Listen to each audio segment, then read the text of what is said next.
Convidamos a todos para o encontro que reunirá alguns dos participantes da convocatória Habitar em Emergência Climática.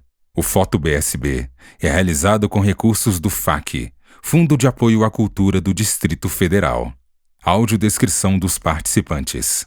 Dani Lobo, Foto BSB. Mulher branca de cabelo escuro, liso e curto. Veste camiseta preta. À sua esquerda, uma parede branca com um desenho emoldurado pendurado. Vasos de plantas suspensos contra uma janela e na parede atrás dela, uma grande prateleira de livros.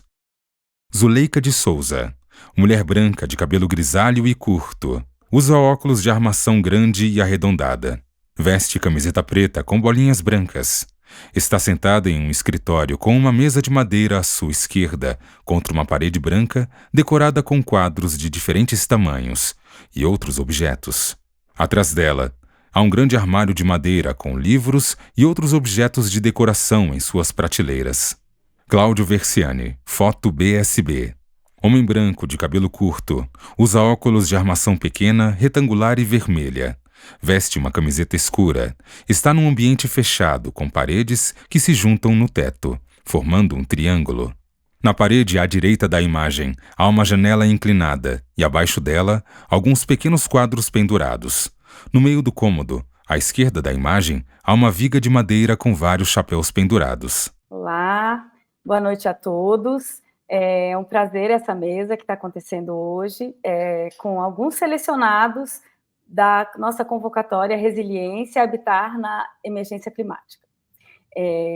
A gente recebeu mais de 2.000 fotos, foram 137 participantes no total, e selecionamos, os trabalhos foram incríveis, assim, a gente tem muito a agradecer a todos, assim. Alguns trabalhos sofreu da gente ter que tirar da convocatória porque eles não estavam tão no tema, mas a gente ficou muito lisonjeado com os trabalhos que a gente recebeu de uma forma geral, assim. Muita coisa boa, de gente que a gente gosta muito, assim, já admira muito, e outros que a gente teve a oportunidade de conhecer agora. Eu vou agora falar com a Zuleika e com o Cláudio, e depois a gente convida todos os outros que foram selecionados para essa mesa. E a gente selecionou aqui um pouco gente de todo o canto do Brasil. Então, vai ter gente que está em Manaus, outro que está em Salvador, outro que está em Minas, em Brasília, tem um na Chapada, outro lá do Sul que está em Florianópolis agora. Enfim, é isso. Zu e Cláudio. Boa noite. Foi um trabalho difícil escolher tanta foto boa, né? Tantos trabalhos bacanas, tantos problemas, né? Nós tivemos muitos, a gente teve uma participação muito grande do Rio Grande do Sul, porque foi bem quando a gente lançou a convocatória, aconteceu a tragédia e o Rio Grande do Sul é um grande celeiro de fotógrafos maravilhosos, né? E muita gente, nós já fizemos até 2 lives com as pessoas que participaram, fizeram vários trabalhos muito bons, né, sobre o Rio Grande do Sul, sobre essa tragédia toda. É uma tragédia ao vivo, né, que a gente acompanhou, mas o material ficou incrível. Eu acho que tem um relato bem forte do que aconteceu. Vale a pena, quem não conhece, acompanhar o que já tem feito lá no nosso canal do festival, né? Enfim. Canal no YouTube, né?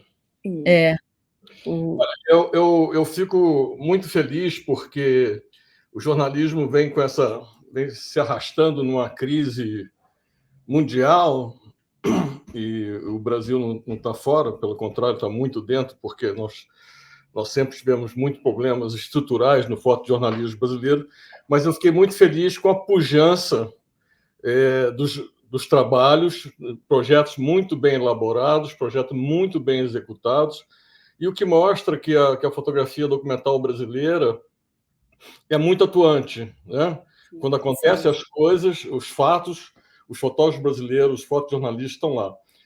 Além disso, você tem jornalistas, fotojornalistas, fotógrafos documentais trabalhando em projetos de médio e longo prazo, coisas pensadas, né? E aqui a gente vai ver um pouco desse tipo de cobertura que vai além do factual, né?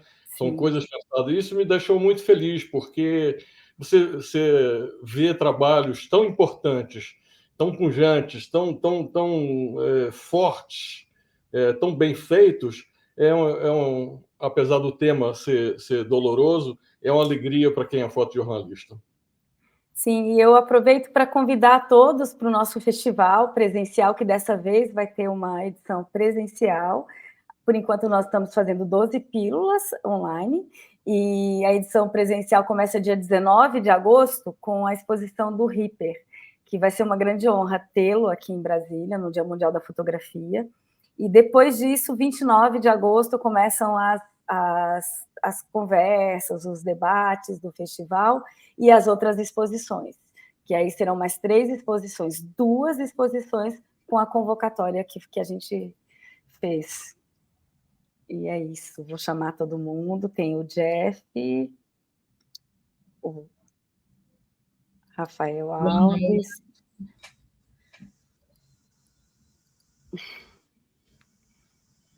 a Tina e o João. Olá, prazer tê-los todos aqui. Parabéns pelo trabalho que vocês enviaram, deu muita honra para a gente, como eu falei. E é isso, vai ser uma conversa muito boa. E aí, com quem que a gente começa, Azul?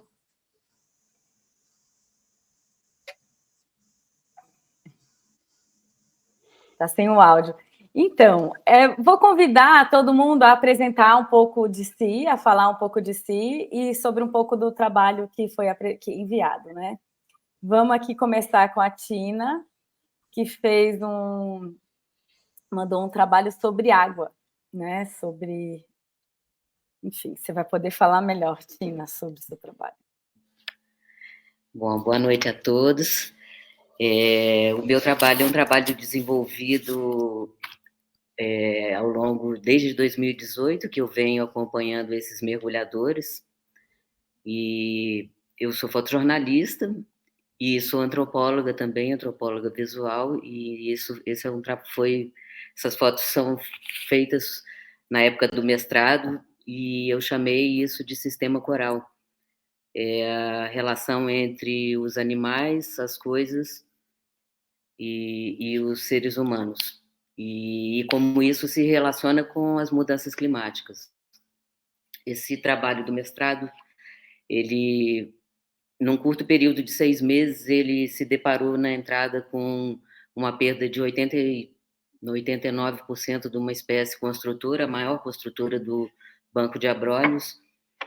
Bom, o Banco de Abrolhos, ele é a maior massa contínua do Atlântico Sul, de corais, e houve um branqueamento em massa desses corais, com o declínio de pescados, e isso tudo modificou muito a forma de pescar e a forma da comunidade tradicional também de se relacionar com esse fundo do mar, que foi a primeira vez.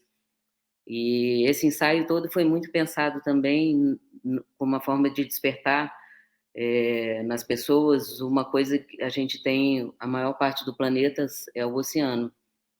E abaixo da linha d'água essas mudanças são muito acentuadas, de fato.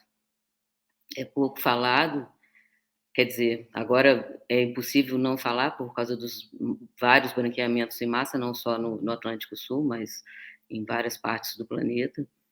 E isso é uma pesquisa antropológica que acompanha esses mergulhadores e como eles se relacionam, então, com essas mudanças.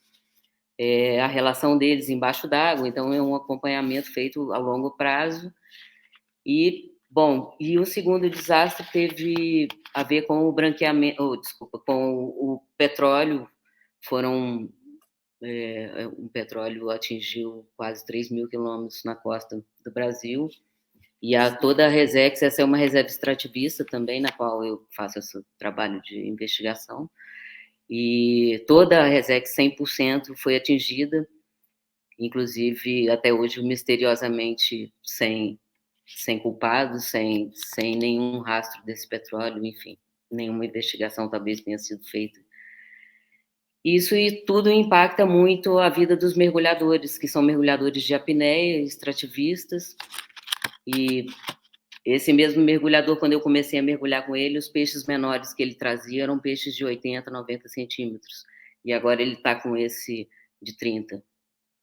Esse é uma mandíbula de uma cachalote, é uma forma de recurso também. Isso foi na época do petróleo, também não se sabe se ela morreu de contato com o petróleo, porque ela chegou boiando, mas o fato é que um dos mergulhadores foi para tentar recuperar, porque cada um dente desses são 900 gramas, mais ou menos, de 900 a 1,2 kg de marfim, puro marfim. Como eles são extrativistas, imagina só quanto não tem.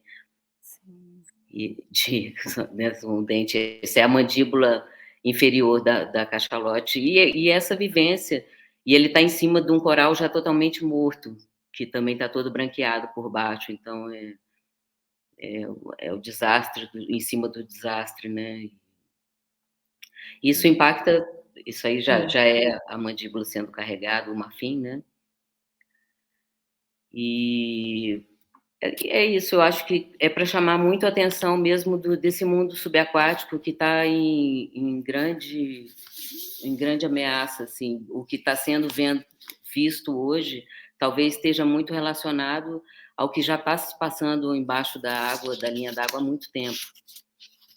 As elevadas temperaturas, e só mesmo quem está diretamente ligado a essa realidade no cotidiano da sua vida é que percebe essas mudanças. Por exemplo, quando houve o branqueamento em massa no verão anterior, eu cheguei a mergulhar com 33 graus numa água que normalmente seria de 27, quando quente, 27.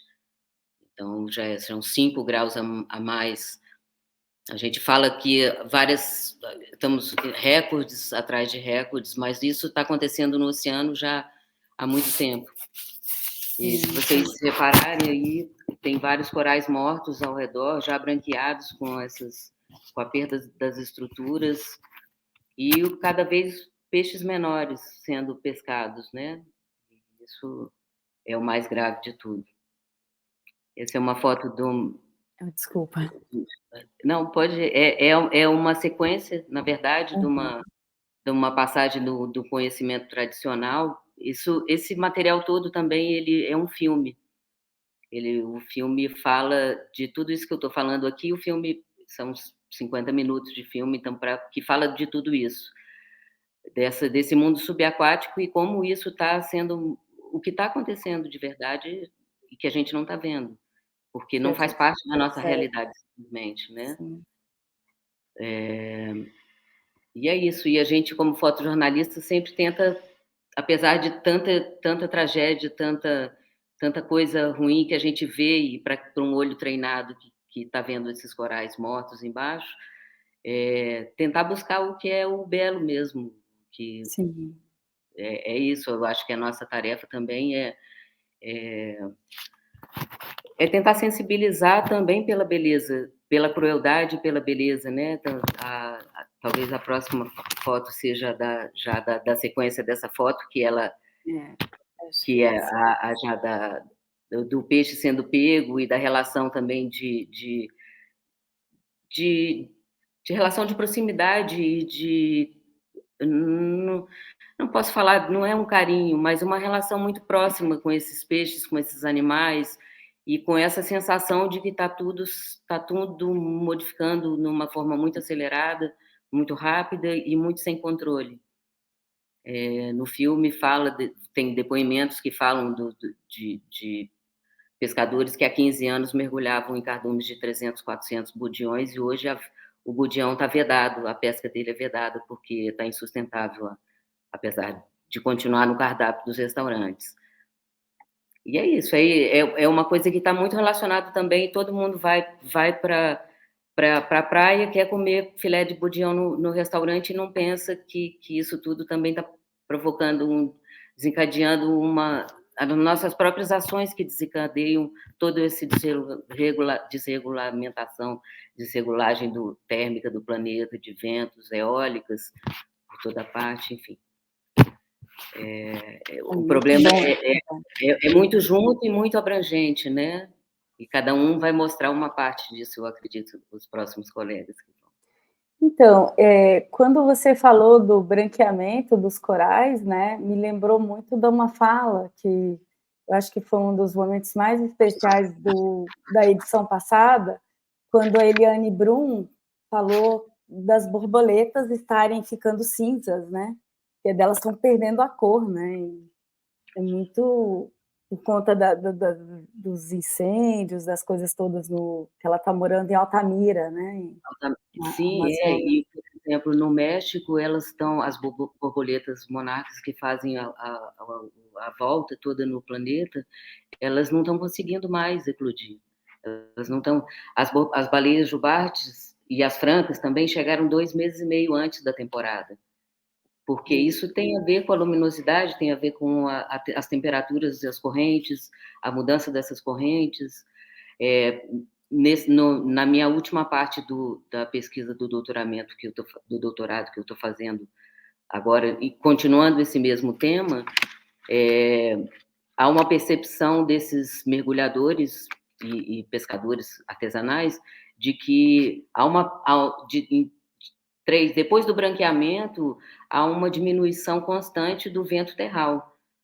O vento terral, para quem não sabe, assim, é impossível velejar sem motor e voltar para a terra sem o vento terral, porque o vento terral ele empurra, é o que levava as pequenas embarcações, eu já estou usando o passado, repara, que leva os pescadores artesanais para sair de manhã e 10h30 é o vento que traz de volta, é o leste que traz de volta para a terra. É um movimento secular de aprendizado,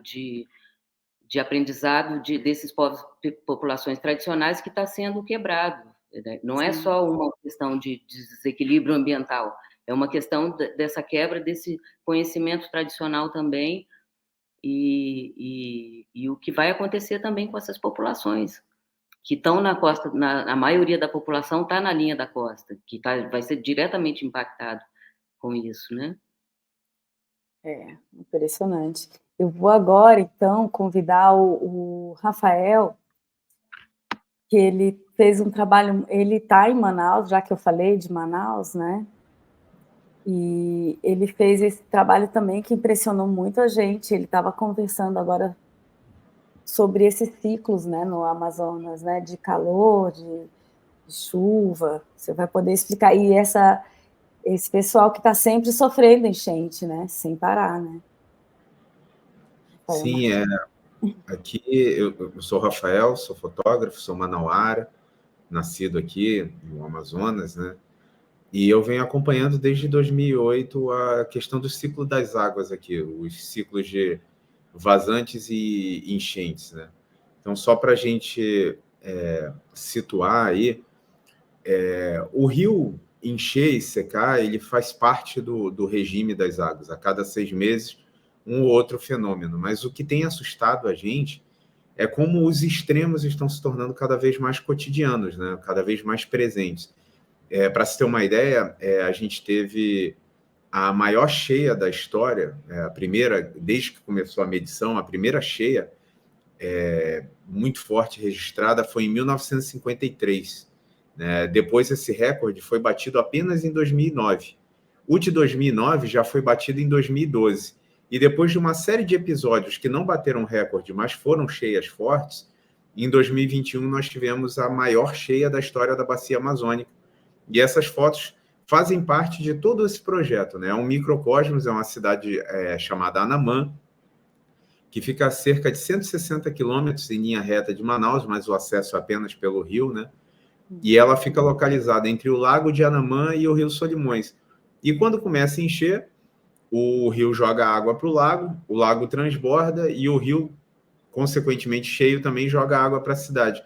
E a gente não vê mais ruas, a gente vê as canoas tomando as ruas, as casas constroem o que nós chamamos de marombas, né, que são o levantamento do assoalho das casas para guardar carros, para guardar veículos como motos, e também para preservar o que tem dentro da casa. Então você começa a ver aquelas pessoas vivendo agachadas dentro da própria casa, porque o teto não sobe, mas o assoalho sobe. engarrafamentos de canoa, nós temos problemas como, por exemplo, as aulas têm que parar porque a delegacia alaga. Então, os presos são transferidos para a escola. E aí as crianças ficam sem aula. O governo tem que mandar um hospital em formato de uma balsa, que seria uma espécie de clínica ali, de hospital improvisado no período da cheia. E, bom, a gente falou da cheia agora, mas a gente está vivendo também o extremo da seca, né? No ano passado nós vivemos a maior seca de todos os tempos, né? Começamos com uma seca muito extrema desde a medição em 64. O recorde também já foi batido em 2010, tivemos eventos fortes em 2005 e 2015, 2022 também tivemos um evento forte ali próximo ao final do ano de 2022, e ano passado, em 2023, o rio desceu até 12,70 metros. A cota de emergência é abaixo dos 16 metros, então o rio desceu muito ano passado, e nós vivemos a pior seca.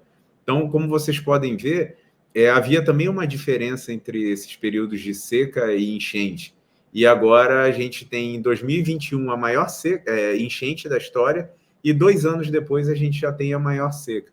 E você vê assim, por exemplo, no período da enchente, as pessoas às vezes não prestam muita atenção, a seca chama muita atenção na Amazônia, porque a vida na Amazônia, em especial no estado do Amazonas, que é onde eu vivo, ela é ditada pelos rios.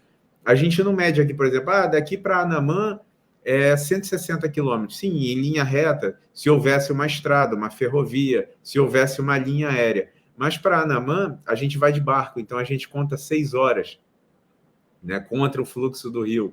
Então, o ritmo das águas aqui, ele define o tempo do caboclo, né? Tem uma música muito famosa aqui, que é a Saga de um Canoeiro, que diz que o tempo do canoeiro é apenas chegar, apenas partir. Ele não depende do relógio, do dia, da noite, ele depende da água. E, enfim, a gente fica muito impactado com essa questão. E apesar da seca, né, como eu falei para vocês, isolar e ser muito ligada àquela ideia do solo rachado, a cheia também é um problema muito grande. Essa questão que se fala hoje das pessoas que estão migrando por conta do clima, né, dos desabrigados do clima, digamos assim, os migrantes do clima, ela já vem acontecendo na Amazônia há bastante tempo. A gente está aqui, a gente convive com as queimadas, com o desmatamento, né? E a gente já vem sentindo isso há muito tempo. Em Anamã, por exemplo, nessa cidade aí, durante 3 meses, pelo menos, porque assim, o rio não sobe num dia e desce no outro, né? É um processo. O rio começa a subir de acordo com a sabedoria popular. O Rio Negro, né, aqui em Manaus, ele começa a subir no dia de finados, ali perto, finalzinho de outubro, início de novembro.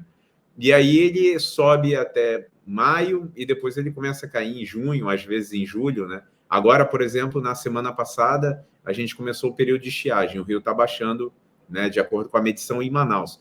Mas o rio, ele o regime da bacia, aliás, não somente do rio, é ditado por várias calhas, né? Juruá, Purus, Madeira, Rio Negro, Solimões. E o que a gente está vendo, por exemplo, nesse ano, depois de uma seca recorde no ano passado, é a previsão de que alguns rios começaram a secar antes mesmo de se recuperarem, como o Purus e o Madeira, por exemplo. Então, a gente teme o que pode acontecer esse ano. Ano passado foi generalizado, a gente torce que não. E em relação à cheia, né, por exemplo, em 2021, a gente vê cenas como essa. As pessoas são obrigadas a abandonar casas, porque a força da água é tamanha que as leva, as destrói, e por pelo menos 3 meses ali entre maio e julho, quando o rio ainda está alto, é impossível de morar em certas casas, porque não dá tempo de você subir o assoalho, ou você não tem uma estrutura financeira para fazer isso, e você abandona a sua casa quando volta, boa parte das coisas que você fez, plantou. Tem uma foto que passou aí de um senhor com a mão no rosto, ele se chama Noé do Carmo, né? Ele foi uma pessoa que se preparou, esse senhor aí. Ali atrás era uma plantação de maracujá e que em 15 dias, com a velocidade da subida dos rios, que chegou a atingir mais de 20 centímetros por dia, ele perdeu a plantação para a qual ele se preparou o ano anterior inteiro, né? Então, aquela área de várzea que tem o solo propício à plantação, se encher demais, ela é destruída. E foi o que aconteceu. Ele não só perdeu isso, como teve uma infestação de cupins na casa dele, porque a água subiu, ficou muito próxima da casa. Ele também perdeu um pouco do gado dele, né? Não é muito, mas ele perdeu para jacarés, para animais como peçonhentos, como cobras, né? Perdeu para jacarés, para afogamento. Às vezes uma vaca pare um bezerro assim numa área alagada, o bezerro ainda não está muito preparado e acaba indo para a água e morrendo afogado e acaba vítima desses animais, né? E, enfim, para as próprias pessoas mesmo, em Anamã, que é essa cidade, no período que está cheio ali, além de mudar toda essa dinâmica, tribunal, correios, delegacia, escola, medicina, né? Tudo ficar complicado, ainda tem o risco que quando está enchendo, as pessoas ainda estão andando pela rua com água, mas acidentes com jacarés, com serpentes, com arraias, né? Então, algumas pessoas já começam a debater se essa cidade ainda é viável de existir, né? Assim como várias outras. Essa é uma cidade, mas uma cidade próxima ali, a Nori, também alaga uma boa parte da cidade. Tem uma cidade aqui do outro lado do Encontro das Águas, saindo de Manaus, bem perto, chamada Careiro da Várzea, também alaga bastante. Algumas áreas do Careiro, como o Cambiche, ficam completamente alagadas e as pessoas tendo que sobreviver a isso, procurar alternativas, perdendo suas plantações, né? Então, essa é uma realidade que a gente vem acompanhando, eu particularmente, foi meu trabalho do mestrado, é um trabalho chamado Quando as Águas, esse é apenas um pedaço do trabalho, mas é um trabalho que eu venho fazendo desde 2008, com todos os ciclos de vazante e enchente. Muito bom esse trabalho, né? E é muito chocante a gente perceber, assim, de todo o canto do Brasil, como essas coisas estão acontecendo tão rápido, assim, e, enfim, a gente teve essa convocatória com essa temática já pensando na emergência climática. Eu não esperava que fosse acontecer tudo o que aconteceu no Sul, né? E o Jeff, eu vou convidar agora para a mesa o Jeff, que fez esse trabalho, ele estava fazendo um trabalho com a seca do Sul, que também ficou famosa, né? E, do nada, agora, essa enchente, e quando o Rafael falava sobre essas águas, né, das cidades que estão que se acostumar com as águas, também nas conversas que a gente teve do Sul, o pessoal mostrou fotos de 6 meses atrás de lugares que já estavam cheios. Ou seja, as cidades já estão começando a conviver, tendo que conviver com essa situação de seca, de chuva, de enchente. Não é, Jeff? Acho que você vai poder falar melhor sobre isso. Oi, boa noite, tudo bem, pessoal? Então, eu trabalho com fotojornalismo já desde 1995 e com fotografia um pouquinho antes ainda, desde 1987. Eu tinha 14 anos quando comecei na fotografia, mas o que me apaixonei mesmo foi pelo fotojornalismo. E aqui eu trouxe um ensaio que eu chamei do Rio Grande dos Extremos, né? Tudo no Rio Grande do Sul, porque a gente vem enfrentando extremos mesmo aqui. Essas fotos de seca, que é na Lagoa do Peixe, é uma lagoa de 35 quilômetros de extensão, né, e que muita família de pescador depende dessa lagoa. Ela fica entre a Lagoa dos Patos e o Oceano Atlântico, é bem num estreitinho ali próximo ao litoral. E ela secou em 21 para 22, secou bastante, e 22 para 23 ela seca de novo com mais força, né? E uma coisa que nunca tinha acontecido na história assim da lagoa secar tanto. A gente pode observar aí também os peixes mortos, que na verdade ainda eram todos alevinos, né? Todos aí a foto são peixes que estão começando a se criar, né? Então foi um período bem complicado. E o que me chama a atenção, o que chama a atenção dos ambientalistas, é que tem muito eucalipto plantado na volta, que não é uma planta aqui do Rio Grande do Sul, ela é uma planta para se explorar, né? Celulose, eucaliptos e pinos. E isso, se não me falha a memória, foi liberado ali no final da década de 70 para 80, e o clima começa a mudar depois disso ali na lagoa, né? porque as partes que eram inundadas tiveram que ser drenadas para o plantio dessas espécies, né? E começa uma mudança drástica na Lagoa do Peixe, que agora, cerca de 30 anos depois, 40 anos depois, com bastante intensidade, né? Então, eu quis trazer essa coisa da seca, e logo, essa seca foi em 23 para 24, e em setembro de 22 para 23, e em setembro de 23 a gente tem uma enchente enorme aqui no Rio Grande do Sul, né? Coisa de, sei lá, 7 meses depois. Aqui é uma tempestade se aproximando de Porto Alegre, e esses eventos eles têm sido cada vez mais frequentes, e isso me chamou bastante atenção, né? Eu que já venho acompanhando que lá na década de 90 era um vendaval que outro que acontecia lá nos campos de cima da serra, que eram bem fortes até, houve mortes, inclusive, mas era uma coisa que acontecia a cada 3 anos, 4 anos, né? Ali nas regiões de Cambará do Sul, Bom Jesus, que são aquela parte mais alta aqui do Rio Grande do Sul, que é conhecido, como eu disse, os campos de cima da serra. E agora as coisas vêm acontecendo, para se ter uma ideia, essa seca foi em 22 para 23. Aí depois a gente teve a primeira enchente em setembro de 23. Depois a gente teve outra em novembro de 23. E a gente teve essa grande enchente, que essa é uma das fotos. Ali a gente pode ver, esse é o Vale do Taquari, né? Aqui a gente está entre Lajeado e Estrela, e esse é o rio Taquari, que está totalmente fora do leito, né? E a enchente maior da história. A outra enchente grande foi em 1941, que também foi bem danosa, mas essa extrapolou tudo, né?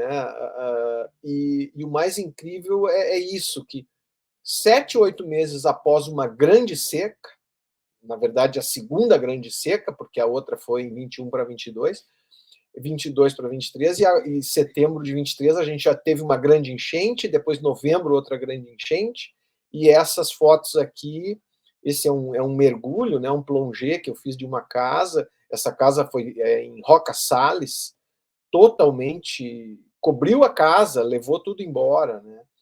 E eu tentei, nesse ensaio, trazer um pouquinho desse extremo, né, que o Rio Grande do Sul vive. Aqui é em plena avenida, que aqui em Porto Alegre, lá em Porto Alegre é conhecido como Quarto Distrito, né? Lá em cima, se vocês olharem na janelinha, tem uma senhora lá que não quis sair de casa por causa dos 40 e poucos gatos que ela tinha, e ela resolveu, não, eu não vou sair daqui. Então as pessoas traziam comida para ela, energia elétrica não tinha, até por causa de choques e tudo, a companhia tinha que desligar a energia, e foi um caos total na cidade de Porto Alegre, região metropolitana, que atingiu Canoas, aqui a Eldorado do Sul, que nunca na história foi atingida. Ela é uma cidade que fica muito próxima ao Guaíba, né? E que esse ano teve 80% do município alagado. Então, e o mais triste e complicado é que quando o rio baixou, as pessoas estavam voltando para casa, começando a voltar para casa, de novo o rio sobe, tira essas pessoas de casa de novo. Aqui também a gente está vendo, isso aqui é a Avenida Farrapos, uma grande avenida de Porto Alegre, que só se dava para se locomover com barcos, né? Não tinha outra forma. Lá dá para ver um pouquinho à frente um carro também totalmente embaixo d'água. Aqui à direita é a Igreja São Geraldo, né? Aqui dessa região de Porto Alegre. E esse dia a gente saiu com barco a remo, eu e um colega meu, para fazer essa matéria que era sobre essa inundação no Quarto Distrito. Então, são extremos mesmo. Como a Tina falou, que as baleias estão vindo 2 meses antes, aqui, como é um estado bastante agrícola, alguns agricultores já estão se ligando também em adiantar ou esperar um pouco mais para plantar, dependendo do que a soja, por exemplo, que é um grande problema, que eles estão plantando soja em todos os lugares que dá, eles estão plantando soja. Agora tem soja até quase no litoral, até quase não. Já vi soja plantada no litoral aqui, né, que eram matas, né, Mata Atlântica. E eles também estão percebendo isso, então, às vezes, dependendo da cultura, adiantando um pouco o plantio ou esperando um pouco mais o plantio para ver se consegue driblar, vamos dizer assim, né, a natureza. Mas não tem dado muito resultado, não, né? O Rio Grande do Sul é um dos maiores produtores de arroz também e tem tido problemas sérios com isso. Aqui é uma família que foi buscar algumas coisas na casa deles, eles moravam no térreo, então estavam bem atingidos, né? E foi bastante triste, gente, um período aqui bastante comovente, muita gente na rua ainda, muita gente morando na beira do asfalto, porque não consegue voltar para casa, e claro que as pessoas menos favorecidas são sempre as que são mais atingidas, né, e às vezes, ou quase sempre, são as últimas a ser assistidas, né, pelo poder público, infelizmente. E tentei trazer nesse ensaio um pouco disso, né, o extremo que a gente está vivendo aqui no Rio Grande do Sul. É mais ou menos isso aí, assim, não sei se vocês querem perguntar alguma coisa. Esse trabalho impressionou muito a gente, Jeff.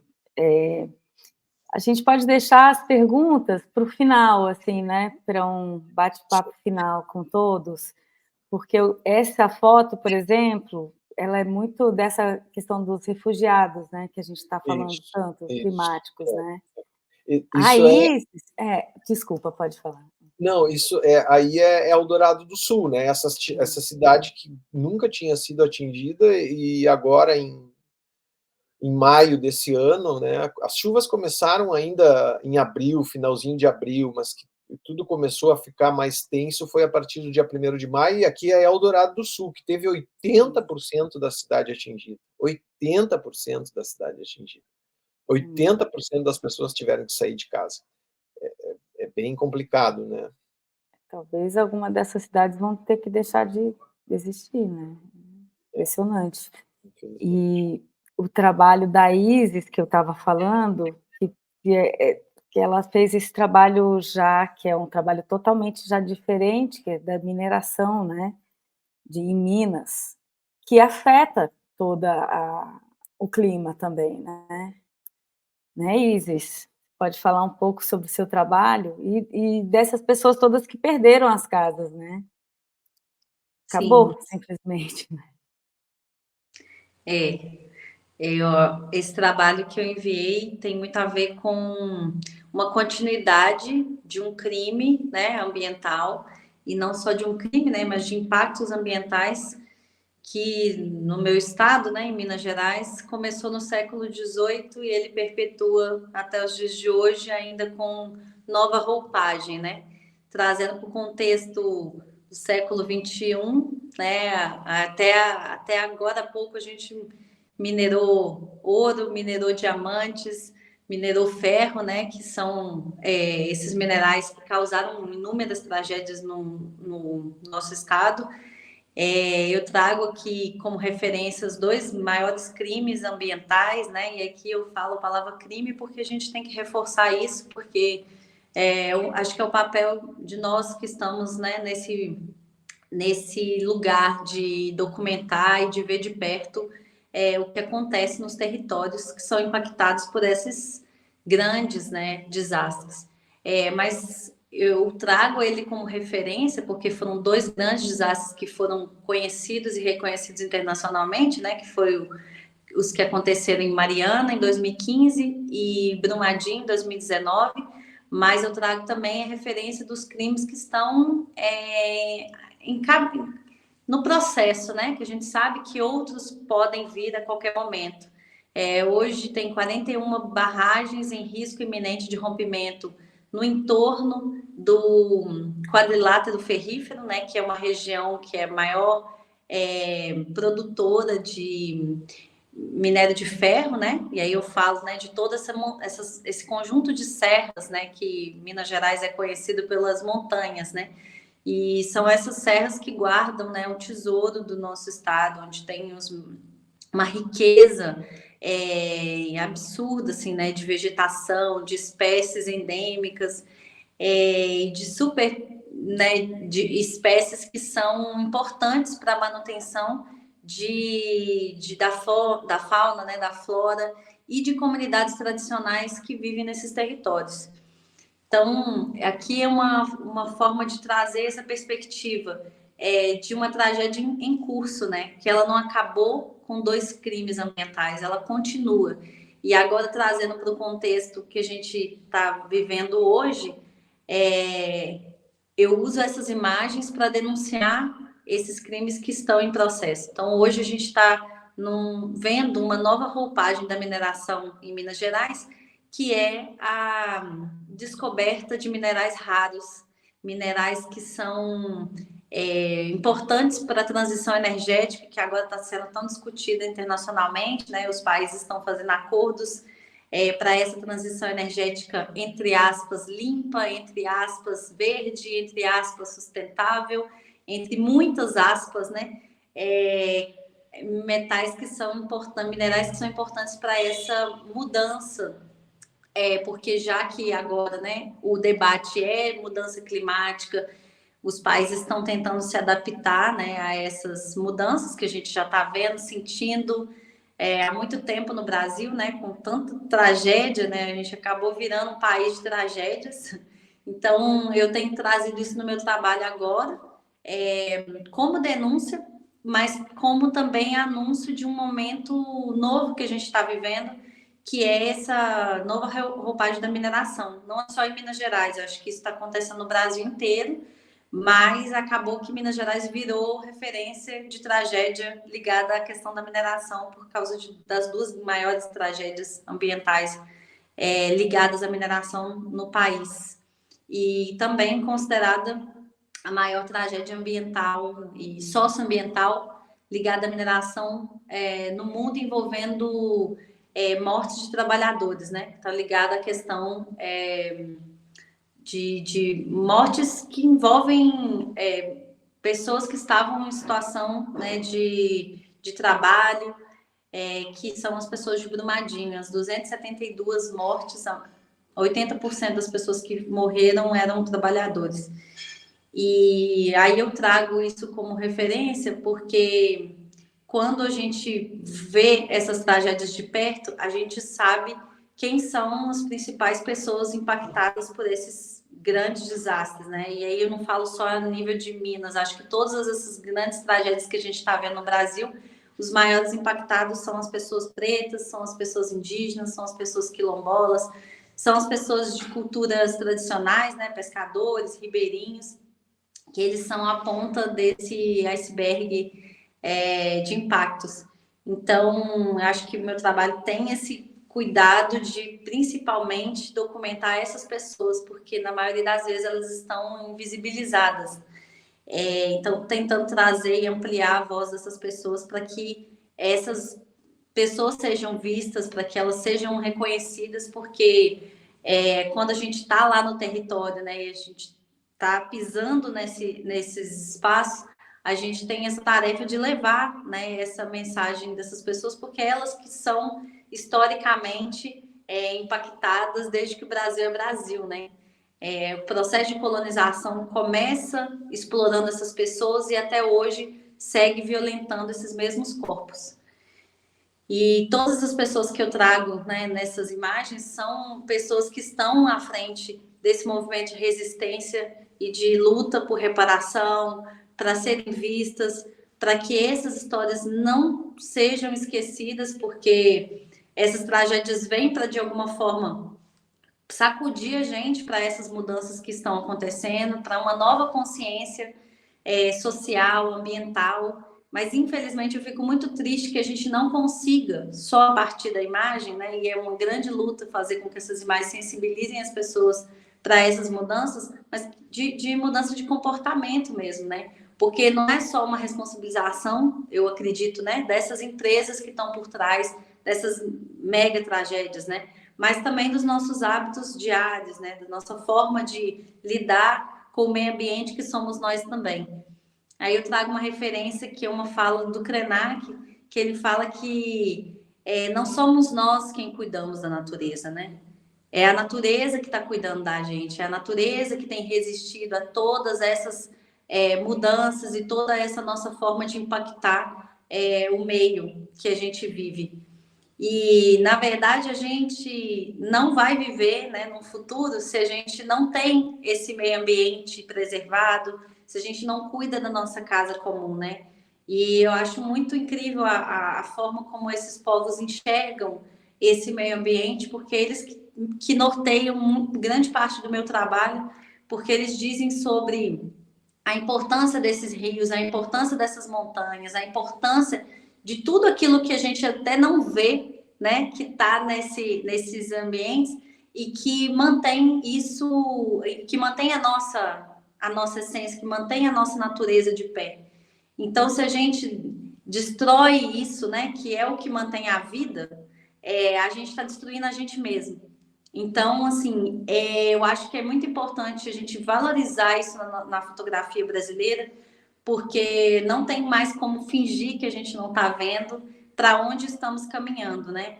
O Brasil é um país que é uma potência absurda internacional, o mundo inteiro enxerga essa riqueza aqui, mas enxerga também com interesse, com o olhar da economia, né? O que nós podemos, o mundo inteiro pode ganhar com isso aqui.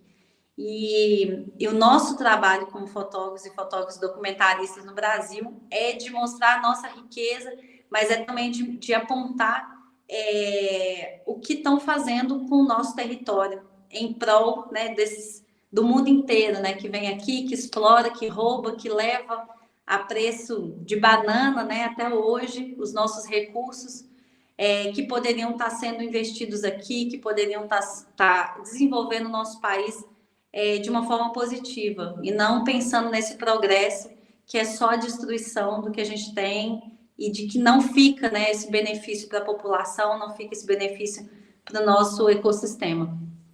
Então, acho que o nosso papel é muito importante que o festival valorize isso também, os festivais de fotografia valorizem, né, esses temas, porque não vai existir planeta se não existir, né, a vida que a gente está aqui documentando, né?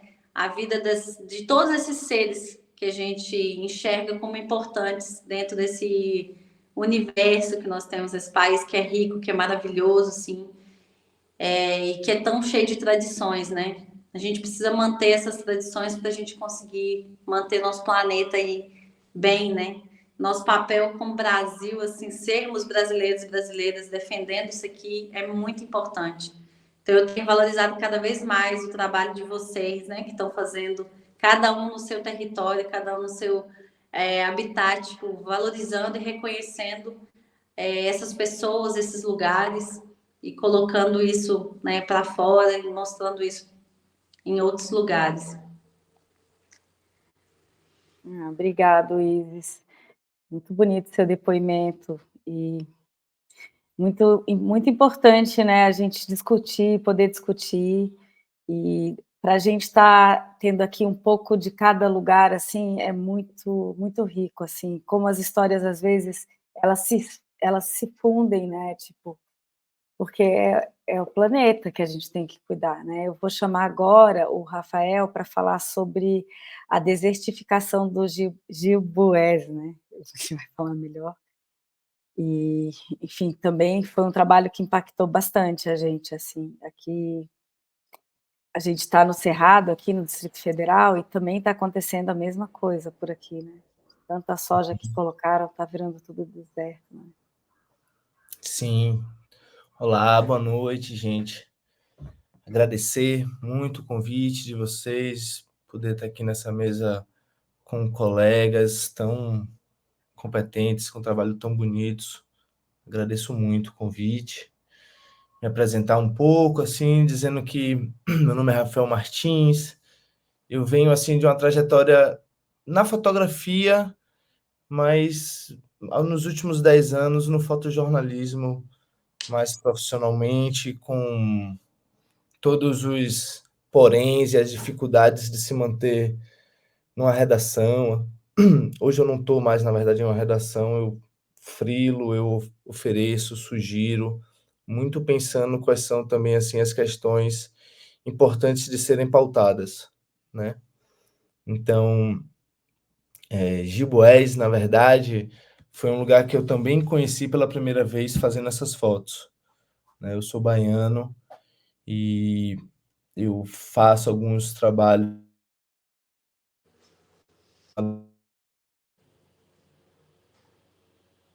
Tem um problema no seu áudio.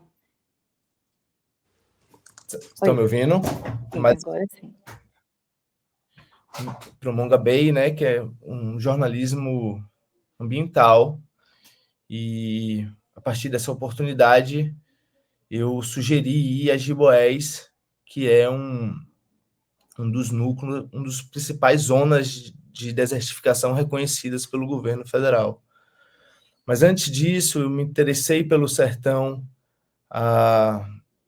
no começo, mais assim, no começo da minha fotografia, elegendo os primeiros temas que iam me cativar a sair para fotografar, e aquela fotografia que a gente não faz somente a convite de um veículo, de uma oportunidade, de uma pauta, mas aqueles temas que chamavam atenção. Eu sou de uma cidade, Salvador, a cidade mais negra fora da África, mas sim, sempre senti que o sertão da Bahia, que é um sertão enorme, potente, eu não conhecia muito, eu não era uma coisa que chegava para mim. E comecei a fazer algumas viagens para conhecer a região de Canudos, de Monte Santo, que é uma região com muita história também, assim, de muita resistência, de muita batalha. E entender um pouco melhor, talvez assim, a primeira migração que a gente começou a ver constante em relação ao clima tenha sido aqui no Nordeste, né? Assim, inclusive numa falácia também de uma construção de uma ideia de sertão pobre ou de uma caatinga como um bioma pobre, que é uma estratégia política feita há muitos anos aqui, em vários pontos diferentes do Brasil, né? Mas isso une um pouco o Nordeste, essa ideia de sertão seco e pobre. Inclusive, estrategicamente, para essas ideias de grandes obras, né? Como a gente está vendo aqui as eólicas, mas como a gente viu a chegada da Chesf, né? O alagamento de várias cidades e o que isso torna hoje nesses locais. A própria Giboés, ela foi pioneira num programa do governo federal, o primeiro programa para pesquisar e combater técnicas de combate à desertificação, é o NUPERAD, que acabou quando a gente teve o golpe do Temer, né? Assim, quando a gente teve o golpe mesmo, né? Então, hoje, a gente tem ali, por exemplo, essa matéria, apesar dela ser bem dramática, eu odeio trazer a ideia de desertificação no Nordeste como um problema. Então, o título da matéria é A Improvável Vocação Verde de Giboés. Não era verde, era alguma coisa parecida. Então, a gente foi lá buscar quem são os herdeiros do conhecimento do NUPERAD. Então, a gente tem aí o Zé Capemba, que é aquele com a fotografia noturna, tem o Ivan aí. A gente tem algumas pessoas que conseguiram adquirir certas técnicas e conhecimentos. Muitas técnicas exigem dinheiro, então, na prática, para o agricultor sozinho fazer é muito difícil. Precisa do programa, do incentivo por trás. Mas outras não, né? Então, como o Giboés tem uma questão do solo técnica também, que, claro que está sendo acelerada pela ação humana, ela já tem uma questão delicada no solo. Então, cria-se crateras muito grandes. E algumas dessas crateras, hoje, eles estão criando peixes, que é uma técnica que eu achei sensacional, porque você, de repente, onde é totalmente seco o deserto, você está conseguindo ter peixes. né? O Zeca Pemba, que apareceu nessa foto, ele é vaqueiro, foi um garoto que chegou andando uma longa distância até Giboés com a família, e conta como hoje as coisas estão melhores, né? No sentido de que ele tem um poço, né? De que houve no Perade, que as dificuldades ainda são enormes, mas que existe aí. O problema não é tanto a seca, como a gente diz aqui, mas é a cerca, né? Essa ideia de onde está a cerca, de onde chega a água, como ela chega, porque a gente tem uma série de iniciativas duvidosas em relação a como a gente vai gerenciar essa água, para onde é que ela está indo, né? Eu posso falar assim do Baixio de Irecê, da própria Codevasf, né, das obras que ela fez ali na região de Petrolina e da própria transposição do São Francisco, com todas as limitações que a gente sabe que um projeto desse tem. Mas é isso, Giboés tem uma situação muito delicada e está próxima da Serra da Capivara, que é um lugar super potente, um dos lugares mais potentes que eu vi de Caatinga. Nunca vi uma Caatinga tão alta, assim, com tanta árvore, com tanta lugar úmido dentro, que é uma coisa que eu, nas minhas andanças aqui pela Bahia, por Pernambuco, eu vejo muito pouco, né? Em alguns lugares assim mais preservados. Mas essa ideia de Caatinga, que é um lugar que precisa de progresso, né? É uma falácia muito grande, assim. A gente está destruindo qualidades de vida e modos de viver que a gente precisa olhar. Nós do centro urbano precisamos olhar e entender, sabe assim, como é que a gente vive mais equilibrado. Assim, é um pouco isso, né? Na verdade, essas fotos, elas são todas para uma matéria. Então, assim, eu não consigo dizer, como eu vi aqui, mais alguns trabalhos como o da Isis, né? Da nossa outra colega aqui também, o do próprio Rafael, que é um mestrado.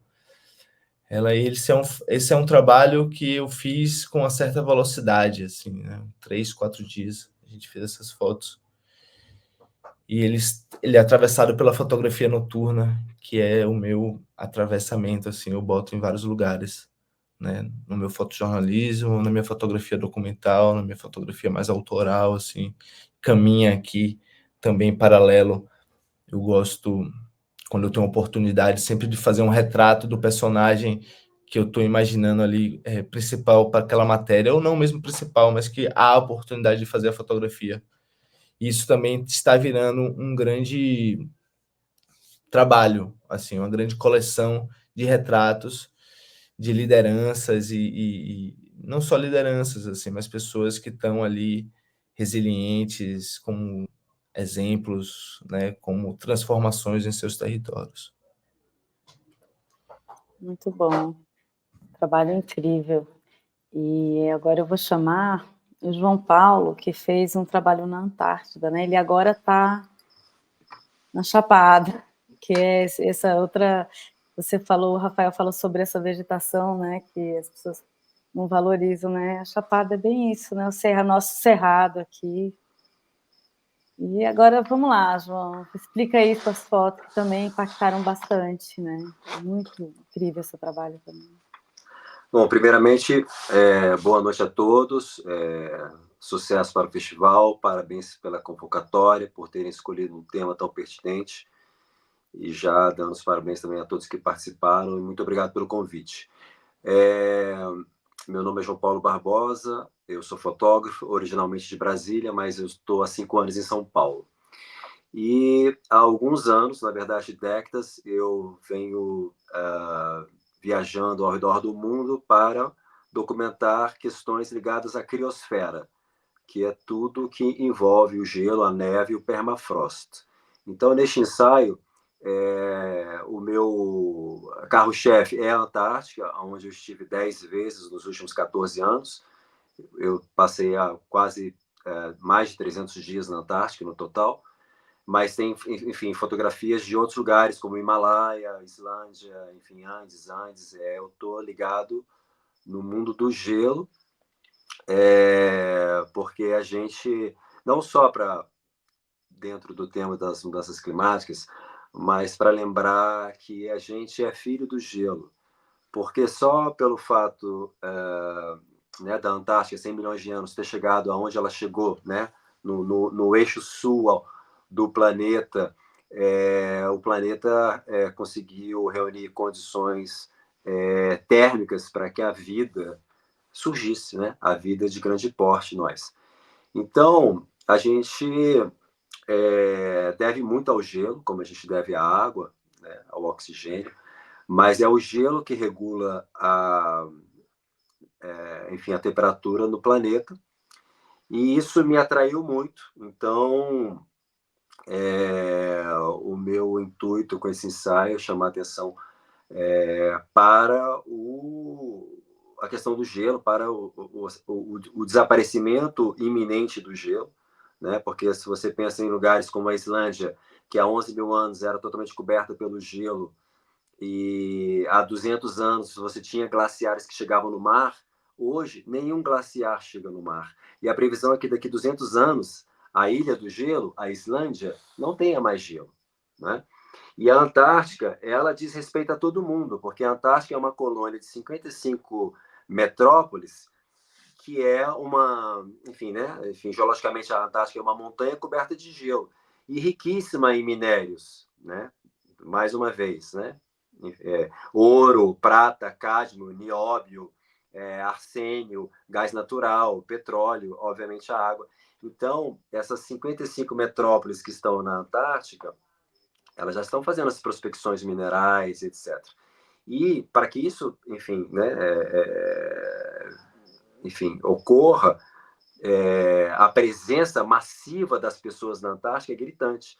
Então, está acontecendo uma colonização científica da Antártica, já piorada por causa do turismo de massa, que já está mais que provado de que queima de combustível fóssil, né, aquela fuligem, o black carbon, deposita no gelo, o gelo não reflete mais a luz do sol, isso faz com que tudo derreta muito mais rápido.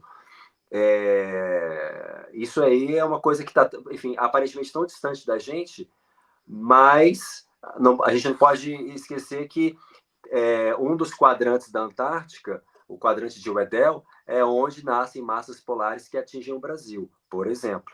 Não é? Então, a Antártica é um tema em comum da humanidade, e o que acontece lá, obviamente, reflete no planeta todo. A Antártica é um espelho da humanidade, e o conceito de antropoceno, ele é produto cultural da Antártica. Então, é muito louco saber que, mesmo a Antártica não sendo um território enfim, que tenha sido descoberto pelo ocidental europeu, onde tivesse nativos e povos originários, mas isso não importa, porque mesmo se a Antártica ainda não fosse descoberta, né, ela estaria derretendo, como ela está derretendo. Então, nessas 10 viagens que eu fiz, desde 2011, eu comparei não só o que eu vi e fotografei, mas com fotografias do passado. E é absurdo, obviamente, é absurdo. Então, eu acho que é um ensaio que pode estimular outras pessoas a pensarem também o gelo, não como uma coisa muito distante, mas uma coisa que diz respeito a, como a Isis falou, ao nosso cotidiano. O que a gente faz todo dia vai afetar os polos, a criosfera, as regiões de gelo. As queimadas da Amazônia levam fuligem e black carbon para as montanhas geladas dos Andes tropicais, por exemplo, no Peru. E aí você tem mais degelo no Peru e você tem mais migrações climáticas. Então está tudo ligado, né? Eu fico feliz de ser um brasileiro que tem a oportunidade de frequentar a Antártica e outros lugares gelados do mundo, porque, né, o Brasil não tem gelo, e tentar aproximar da nossa realidade, porque, né, de certa forma, o que acontece, né, os rios voadores e os rios atmosféricos estão estudados, né, eles têm uma relação muito forte, por exemplo, entre a Antártica e a Amazônia. Né? Então, eu quis apresentar para essa convocatória, não só porque eu trabalho com esse tema, mas eu poderia ter apresentado outros temas, mas acho que esse tema do gelo ele é muito, muito importante, que nós, brasileiros,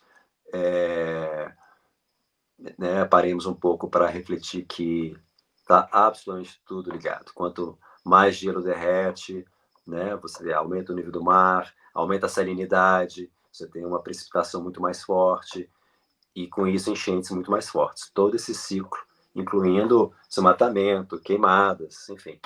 Né? A Antártica não é só o laboratório, entre aspas, né, de pacífico da humanidade, mas é um tema muito importante para a gente pensar o equilíbrio termodinâmico do planeta. Então, né? E o Tratado da Antártica vence daqui 24 anos. Então, todos sabemos que a Antártica está em ruínas, né? A Antártica já está em guerra. Muitas das metrópoles que estão lá já estão brigando pelas jazidas minerais. E essa cobiça humana sem fim, ela está destruindo ecossistemas fundamentais. Né? Então, a Isis falou, mas a nossa presença né, se a gente não cuidar do planeta, a gente não vai estar mais aqui. O planeta ele vai continuar. A gente vai sumir se continuar se portando dessa forma. Então, eu quero contribuir para mitigar esse problema, para estimular as pessoas a consumirem menos, boicotarem mais e pensarem 10 vezes antes de fazerem as coisas que, né, muita gente faz sem consciência. Então, é mais ou menos isso. Imagens aí da Patagônia, Terra do Fogo, Andes, Islândia, Himalaia, Karakorum, e Antártica, Alpes, enfim. Onde tiver gelo. E eu faço parte de uma galera que está realmente se dedicando a documentar o desaparecimento do gelo no mundo, né? Muitas paisagens geladas já estão desaparecendo, para que seja não só um chamado de alerta agora, mas uma documentação para o futuro, né? Não sei se vocês viram, mas há um mês a última geleira da Venezuela desapareceu. Então, esse tema me interessa muito e fico muito feliz de ter sido selecionado para contar essa história para o público do festival. Muito obrigado. Muito bom. Impressionante esse seu trabalho também. Então, agora, acho que eu vou convidar todos para um debate, né? Falar um pouco.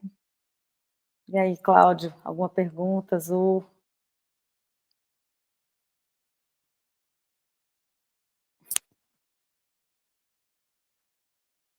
A gente fica meio sem fôlego, né? Depois de ver tantas coisas difíceis, né? E parece que tudo chegou muito rápido. De repente, a gente abriu o olho e estava tudo assim, né? E nos últimos 5, 6 anos, muito difícil. Mas eu acho que o papel da fotografia está cada vez mais importante, né? De mostrar isso, de fazer a gente pensar, né?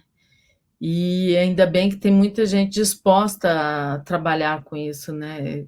E ir atrás, usar os seus próprios recursos para fazer esse trabalho. E uma pergunta que eu faço é, como, por exemplo, João Paulo, como é que você está conseguindo financiar esse projeto? Bom, primeiramente, enfim, foram 10 viagens nesses últimos 14 anos, como eu falei. No início, eu fui com apoio de programas antárticos do Brasil e do Chile. Aí eu achei extremamente careta, engessado, enquadrado esse esquema militar, do aparato militar sul-americano na Antártica, é muito atrasado. E então eu comecei a alugar veleiros e convidar pessoas para viajarem comigo, dividir os custos. E eu fazia outros projetos, bancavam essas minhas viagens.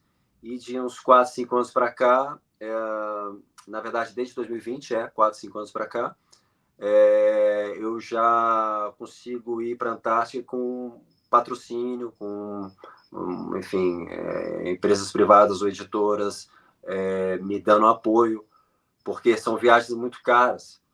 Então, né, enfim, como o Jeff falou, não dá para ser freelancer no Brasil e dar conta de tudo, tem que ter apoio.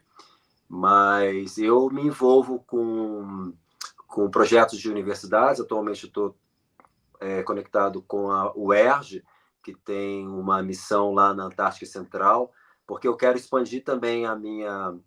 Eu não quero ficar só na Península Antártica ou até o Círculo Polar. Eu estou querendo visitar outras bases, a Antártica Oriental, a Antártica Central, ver pesquisas científicas. Então, a Antártica ela é um dos temas da minha vida e eu estou muito dedicado. Então, o dinheiro que entra, eu vou para lá. Ou vou para algum outro lugar gelado se tem menos dinheiro. Mas o meu mantra é esse. Investir no trabalho e, aos poucos, eu estou tendo já retorno. Enfim, não só para fazer exposição, ou livro, qualquer coisa. Mas eu acho que o mais importante é tentar dar identificar quais são os ice spots do mundo e tentar alinhavar uma história que seja coerente com o que eu penso. Bom, eu queria falar mais um pouquinho sobre os trabalhos. É impressionante porque não é seca, cheia, desertificação.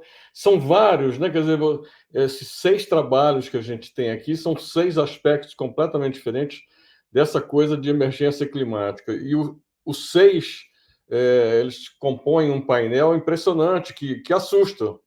Assusta e assusta muito, porque o comportamento humano é impressionante, porque você tem crime ambiental em Brumadinho, a Vale, essa potência que é essa empresa, num descaso absurdo, omissão do poder público, super omissão, e o comportamento individual não muda. Quer dizer, aí vem o João falando que os caras já estão brigando pelo que está lá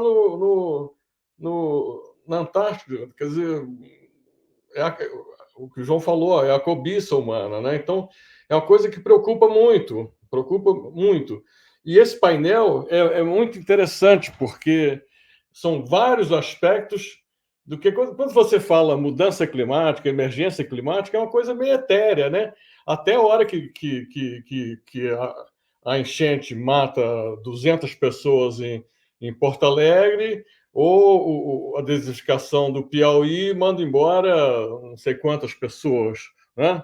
Então, quer dizer, a gente tem casos concretos aqui, ou o caso lá do Rafael Alves, que a cada 6 meses ou 2 vezes por ano acontece aquela coisa, e agora que era sob controle, e agora é descontrolado, porque ninguém sabe.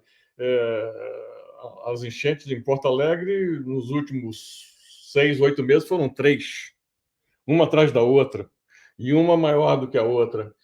Quer dizer, o panorama não é bom. E eu acho que o festival foi muito feliz em escolher esse tema.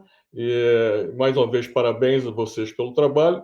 E eu queria voltar com a Isis, essa coisa do que você falou, Isis, do crimes ambientais. Quer dizer, é mais do que emergência climática, né? Nesse caso, né? Como é que está essa questão em Minas? Eu digo, me dá um panorama do que está acontecendo em Minas Gerais agora. A gente pode ter um pouco de esperança ou não? Continua tudo ruim, como sempre foi?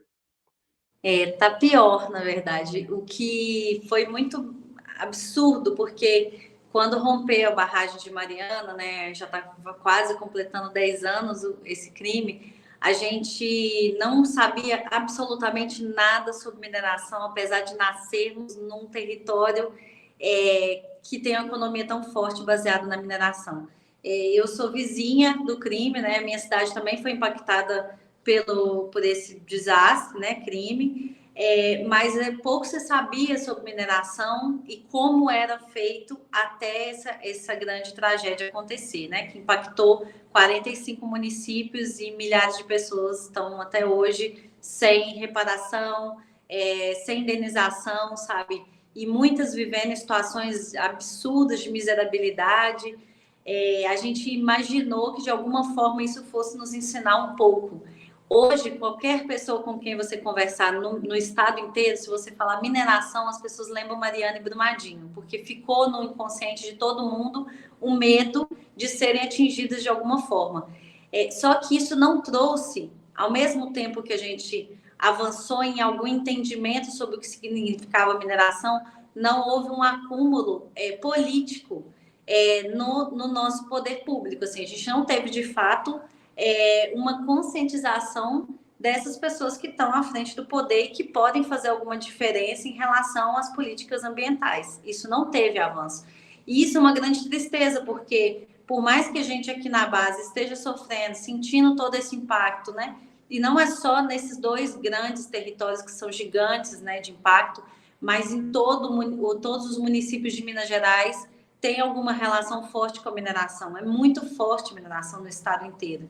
E agora a gente está caminhando para uma coisa que é essa questão da transição energética, que ainda não está aqui nessas fotos, mas que é algo que eu já estou trabalhando no meu projeto documental, que é sobre como isso vai impactar daqui em diante com relação à transição energética, que é algo que está sendo super discutido. Então, a mineração de lítio e nióbio, que são os 2 grandes minerais que estão no foco, né, das grandes empresas que estão chegando agora para a extração. E, como o nosso colega traz, a questão do sertão, né, o norte de Minas e o nordeste de Minas tem uma aridez muito grande, né? Tem áreas de sertão também no norte. E são essas áreas que são consideradas mais pobres, são as áreas que hoje estão em foco de novas explorações de minério, né? Que são esses minérios que vão trazer benefícios para esses países que estão explorando. Geralmente, ou é Estados Unidos, ou é China, ou é Canadá. Então, assim, são grandes potências que continuam impactando esses territórios. Infelizmente, essa riqueza não fica para nós, né? Não fica para o Brasil. Isso é vendido muito barato, né? A gente continua exportando commodity e isso continua impactando absurdamente os territórios e as fontes de água, de recurso dessas pessoas. Então, assim, nós temos um governo hoje que é um governo fascista, que é filhote, né, do governo Bolsonaro e que continua reproduzindo essa mesma lógica de extração até o talo, né, arrancar tudo, o quanto é possível. Lançou agora na Bolsa de Valores de Nova York essa corrida para o lítio, né, no Vale do Jequitinhonha. E hoje o mundo inteiro está vindo para cá para explorar esses minerais que são os minerais que vão produzir baterias para os veículos, né, para os carros elétricos, para os ônibus elétricos, e isso não vai trazer nenhuma grande mudança ambiental para o mundo. Muito pelo contrário, a gente está mudando a fonte mineral, né, do que a gente sempre explorou para outras fontes que vão impactar também nos territórios. Então, a gente não está fazendo uma grande mudança no mundo. O que a gente deveria estar fazendo agora, e vocês já apontaram aqui, é uma redução de fato no nosso consumo, né? O capitalismo é insustentável, não tem para onde ir senão para a destruição, porque a gente não diminui o consumo, né? A gente está só aumentando o nosso consumo, a gente está só aumentando a destruição dos nossos recursos naturais. O que está acontecendo na Antártica é o que acontece em Minas Gerais. Eles querem minerar no gelo, eles querem minerar o Everest, eles querem minerar na China, nos territórios que são patrimônios, né, da humanidade. Tudo isso que a gente conhece de beleza natural está em risco. Então, assim, não é só a beleza, não é só a paisagem, é tudo isso que a gente está sofrendo de impacto agora no Brasil, né? Que são as enchentes, são as queimadas, são essas mudanças, né, em relação às águas. Enfim, então, assim, não tem como não falar sobre o sistema econômico que a gente está vivendo, né? Então, não vai ter como falar de meio ambiente sem falar de capitalismo. Então, é bom dar nome às coisas, né? E dizer que se a gente não, de fato, entender o que é a raiz do problema, né, do planeta, a gente não vai fazer nenhuma alteração. Não é fechando a torneira para escovar dente que vai salvar o mundo, sabe? Se a gente não apontar o dedo na ferida, de fato, e não só das empresas, né? Foi muito legal você pontuar agora a questão do governo. Hoje eu entendo que o nosso vilão maior é o nosso governo. Porque se ele permite que essas empresas continuem explorando e continuem levando nosso recurso sem trazer benefício para o país, a gente também não está conseguindo nem ser bem representado, né, internacionalmente. Porque o nosso país ele é um grande alvo internacional de exploração. E poderia ser uma grande resposta para o mundo também de preservação, e não está sendo. Infelizmente, a gente não está caminhando para esse lugar. Porque e também tem uma coisa, né, que essa coisa dessa polaridade de esquerda e direita, nenhum governo até hoje no Brasil, de fato, colocou prioridade em preservação, em cuidar dos nossos recursos. Muito pelo contrário, a gente está vendo um governo que a gente esperou muito que fosse avançar nesse sentido e a gente não está vendo, não está tendo essa resposta, né? Isso, para mim, como fotógrafo, como ativista, isso me frustra muito, sabe? Porque não encontrei ainda uma esperança em algum governo que pudesse, de fato, contribuir com essa preservação do nosso.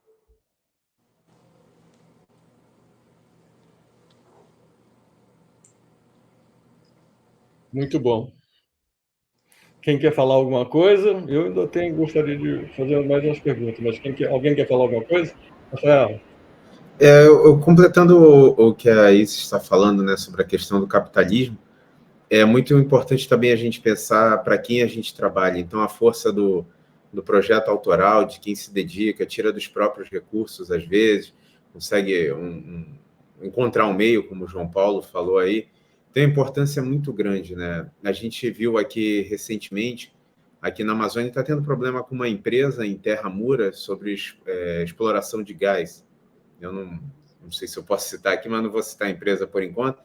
E a gente acabou de ter o Festival de Parintins, que é um festival que fala dos povos indígenas, das comunidades tradicionais da Amazônia, como quilombolas, caboclos, ribeirinhos, né? E essa empresa estava por trás do festival, né? Também estava como uma das patrocinadoras do festival. Então, a gente tem que pensar muito nisso, né? Onde é que a gente está colocando o nosso trabalho, como é que a gente está fazendo ele, quem é que paga pelo nosso trabalho. Aqui a gente vive uma situação muito difícil. O João Paulo falou da dificuldade de ir para a Antártida. Eu nasci aqui e eu tenho uma dificuldade enorme de me locomover na Amazônia, no Amazonas, no estado em que eu vivo. O estado do Amazonas talvez seja 3 vezes maior que o estado de Minas. Enquanto Minas tem 830 e poucos municípios, o Amazonas tem 62. E os caminhos para eles são pelas matas, pelos rios, com voos perigosos e muitas vezes muito caros, né? E, por exemplo, para Tabatinga, fronteira com a Colômbia aqui, muitas vezes é mais caro do que eu sair de Manaus para São Paulo, para Brasília, para o Rio de Janeiro, até para a Argentina, né? Nós tivemos voos diretos de Manaus para a Argentina um pouco antes da pandemia, e eram até acessíveis, né, para as pessoas que têm um pouco de recurso, classe média, conseguiriam.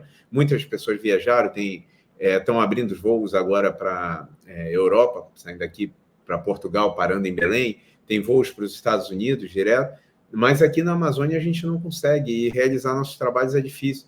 Tem a questão dos editais, né, que a gente participa, mas a gente ouve muito não aqui, eu discuto muito isso. A gente passou por situações assim, recentes, de oferecer, por exemplo, para veículos de comunicação, olha, a gente está vivendo a maior seca da história da bacia amazônica no ano passado, e eu recebi como resposta do veículo para o qual colaboro, porque eu sou um freelancer, né? Vamos esperar um evento um pouco mais forte. Por quê? Porque é no norte, porque a gente viu o que aconteceu no Rio Grande do Sul, teve uma cobertura maciça, enorme, e mereceu, né? O Jeff pode falar aí muito bem, é uma situação realmente assim que assusta, mas em relação à seca na Amazônia no ano passado, a gente precisou explicar para colegas jornalistas do Sudeste, do Centro-Oeste, que Amazonas é diferente da Amazônia, que falava assim, mas os dados do governo mostram que o desmatamento na Amazônia diminuiu. Ok, diminuiu, você na sua sala aí, no ar-condicionado, vendo um jornalismo de dados por satélite, mas você ficar 3 meses em Manaus e as cidades próximas de Manaus respirando a pior qualidade do ar no mundo, no meio da maior floresta amazônica, isso é muito grave. E as pessoas não conseguiam entender, ok, diminuiu o desmatamento na Amazônia, baseado nos dados do ano passado, mas aqui na prática, as queimadas eram dentro da cidade de Manaus, era em Iranduba, que é um município a 20 quilômetros daqui de Manaus, atravessando o Rio Negro, por meio da ponte, entendeu? E as pessoas não conseguiam. Nós estivemos... Aqui tem um fato curioso. Eu e os colegas freelancers, a gente vê em outros estados, tem uma concorrência muito grande entre as agências, entre os veículos de comunicação. Aqui, muitas vezes, para a gente chegar em alguma área de queimada, para ir numa área onde houve mortandade de peixe, uma área que está isolada pela seca ou que está completamente alagada, a gente se junta como colegas, mesmo concorrentes, para podermos financiar um barco, um voo, enfim, uma maneira de chegar nesses lugares. E a gente, ano passado, foi para a BR-319, que teoricamente liga Manaus ao sul do país, mas é aquela estrada que nunca foi concluída, né, que tem um problema de pavimentação e um problema ambiental seríssimo, de muita violência por conta disso também. E antigamente a gente tinha que andar muitos quilômetros para chegar na área de incêndio. Aqui a gente atravessou de Manaus, a gente já não conseguia enxergar nada por causa da fumaça no ano passado. E isso em agosto, quando as queimadas são para o meio costumavam ser para o meio de setembro. E a gente conviveu com isso até novembro.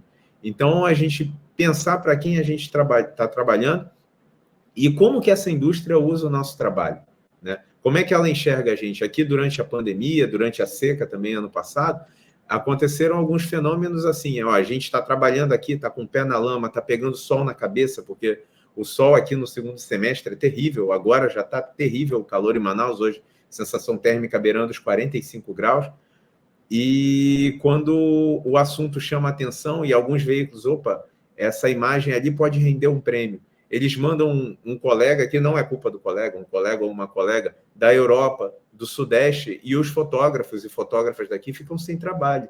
Então, acho que a gente tem que questionar essa coisa também, porque a gente está vindo para cá porque visualmente é interessante ou porque a gente realmente está preocupado com a questão ambiental. Então, a gente precisa mudar muita coisa no pensamento e entender que o grande mal é exatamente o que a Isis falou, é o sistema em que a gente vive, é isso que precisa mudar.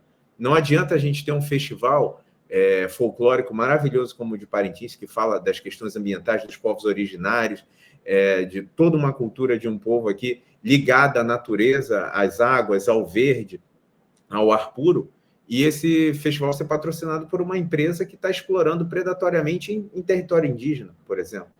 Então, só queria acrescentar isso um pouco como desabafo, mas acho que o sistema que a Isis falou não afeta, não é só o da exploração, mas também, já que estamos falando aqui entre fotógrafas e fotógrafos, né, produtores de imagens, mostrar como esse sistema também afeta a gente e muitas vezes deixa as comunidades locais sem voz. Eu gostaria muito de estar aqui falando que os fotógrafos do Amazonas, estou falando aqui do meu estado, são detentores das narrativas daqui. Os fotógrafos e as fotógrafas são detentores das narrativas daqui. Mas a verdade não é essa. Muitas vezes, as nossas histórias aqui são contadas por pessoas de fora. E foi assim que a Amazônia começou. Ela recebeu esse nome, né, nas expedições de Frei de Cavarral com Francisco Orellana, e eles vieram com aquele ideal de que aqui existiam coisas fantásticas e criaram todo o imaginário. E séculos depois de toda aquela invasão dos povos europeus aqui à Amazônia, esse processo colonialista ideológico, ele persiste.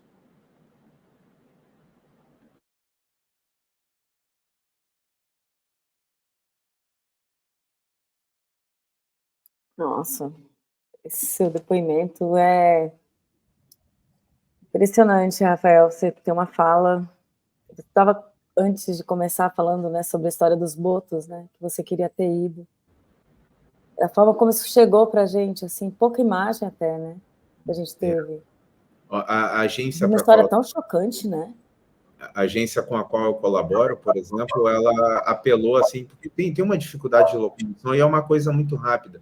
Eu saí de Manaus, pegar um barco para lá, porque assim, de avião estava cerca de R$4.000 para ir para Tefé. É um município que não vai avião grande, se eu não me engano, mas que deve levar umas 2 horas de avião para lá, num caravan, acredito, 2 horas e meia, eu não tenho certeza. Mas estava inviável, R$4.000, assim. Então, a solução seria pegar um barco a jato navegando contrário à correnteza dos Solimões, o que levaria umas 12 horas, 11 horas de barco, um barco a jato, né? Num barco que a gente chama recreio ou motor, demoraria muito mais. E aí, com passagem muito cara, R$ 1.500, R$ 2.000, às vezes, para você ir e voltar, que muitas vezes um profissional da fotografia não consegue custear.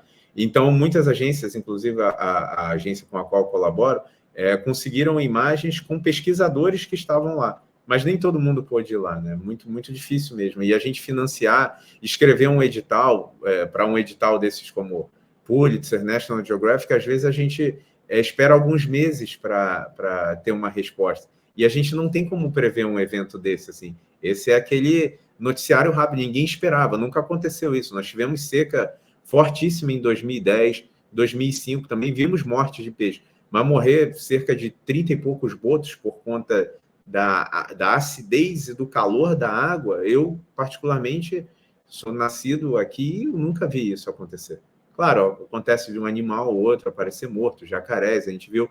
Ano passado teve mais uma vez uma mortandade enorme de peixes aqui, eu vi o trabalho do Jeff lá no lago, e a gente passou por isso aqui, tanto no Manaquiri, quanto em Manacapuru, Iranduba, próximos a Manaus também, mas o dos botos foi assim, uma novidade assustadora e causou uma revolta muito grande, porque são animais que estão constantemente em risco de extinção, né? E, infelizmente, por conta de toda essa logística complicada e o valor das coisas e o sistema como ele funciona, né? Até receber uma resposta do edital, a gente nem todo mundo conseguiu ir lá. Felizmente, alguns colegas conseguiram, né? Porque numa situação dessas, a mim, pelo menos, interessa muito mais que a história chegue, que as pessoas vejam, do que eu estar lá presencialmente. Claro que eu gostaria de ter ido, né?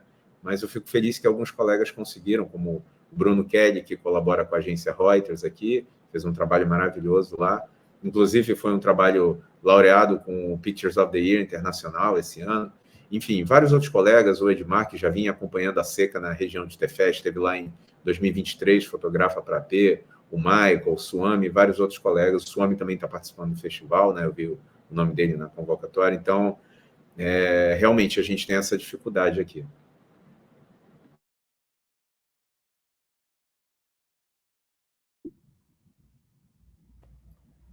Dani?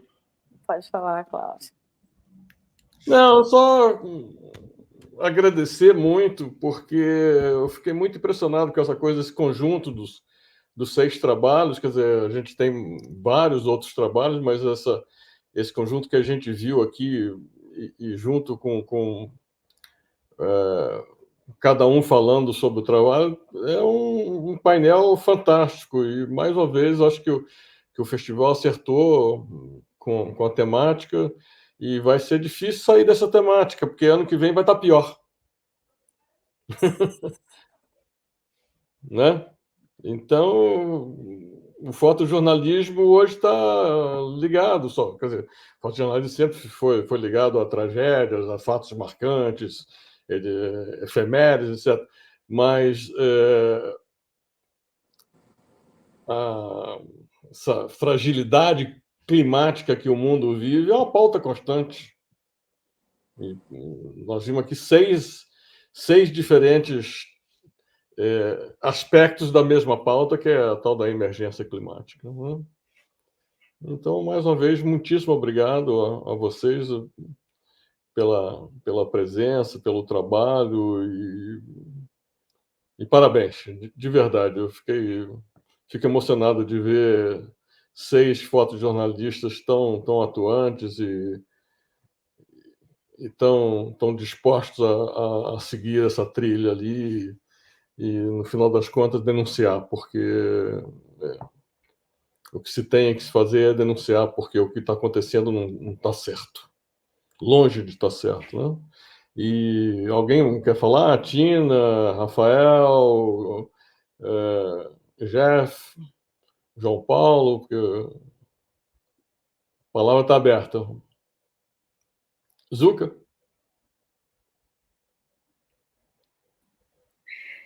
Eu gostaria de falar só mais um pouquinho, então, porque eu acho que realmente é surpreendente que tudo esteja tão na frente da gente e tão à mostra, e com todas essas fotos que a gente viu, e que ainda assim a gente não consiga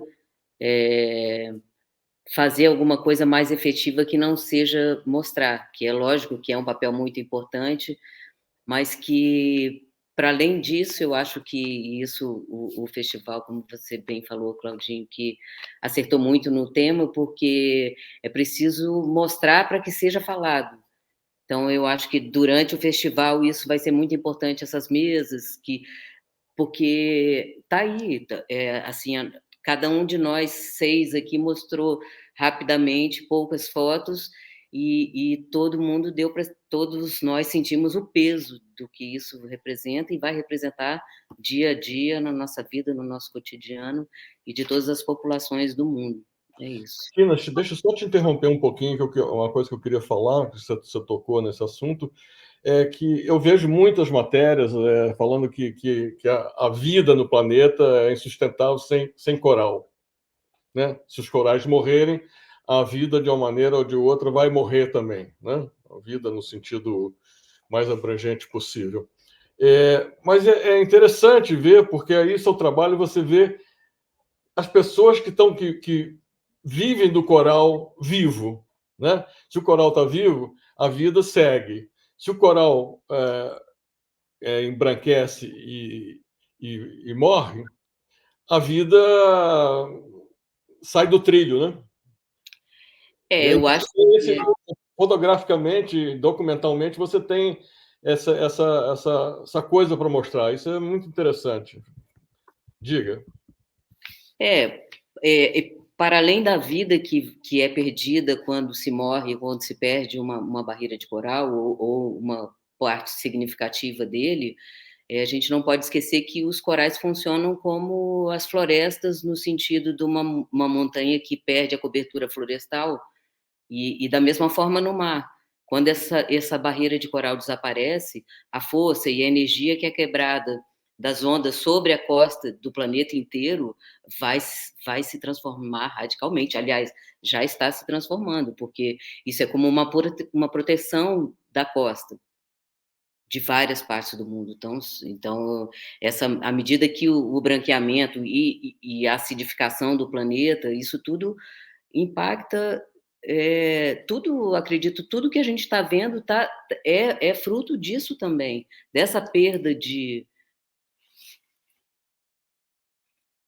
Não escutei, Cláudio. Não tá, o seu áudio está fechado.